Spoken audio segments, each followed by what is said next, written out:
പുതിയ ഒരാൾ വരുവാണ് ഇതിൻ്റെ ചാർജുമായിട്ട്.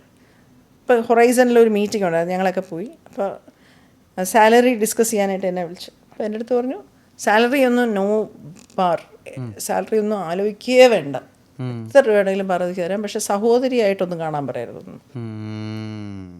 ഞാൻ ആ ഹോട്ടലിൽ നിന്ന് ഇറങ്ങി വീട് വരെ നടന്നു കരഞ്ഞുകൊണ്ട് രാത്രി 9:30.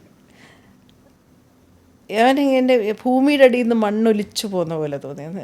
ഒന്നുമില്ല, കയറിയും പോയി, ഈ ജോലിയും പോയി, പൈസയും പോയി, കടവും കയറി, എന്ത് ചെയ്യണമെന്നൊന്നും പറഞ്ഞു. ഇപ്പോൾ വീട്ടിൽ ചെന്ന് ചോദിച്ചാൽ പൈസ വരും, പക്ഷേ ഞങ്ങളങ്ങനെ ചോദിച്ചിട്ടില്ല. അഭിമാനത്തിൻ്റെ എല്ലാം സതീശനുള്ള ഒരു റെസ്പെക്റ്റും കാര്യവും, സതീശനെ കല്യാണം കഴിച്ചാൽ അതങ്ങനെ. ഞാൻ വീട്ടിൽ വന്ന് നടന്ന് വരുന്നുണ്ട്, സതീശൻ കണ്ടപ്പോഴേ ചോദിച്ചു എന്ത് പറ്റി. അപ്പം ഞാൻ പറഞ്ഞു ഇങ്ങനെ ഒരു സാഹചര്യം ഉണ്ടായി സതീശ, എല്ലാം പോയി, എല്ലാം ഭയങ്കര മോശം അവസ്ഥയാണ്.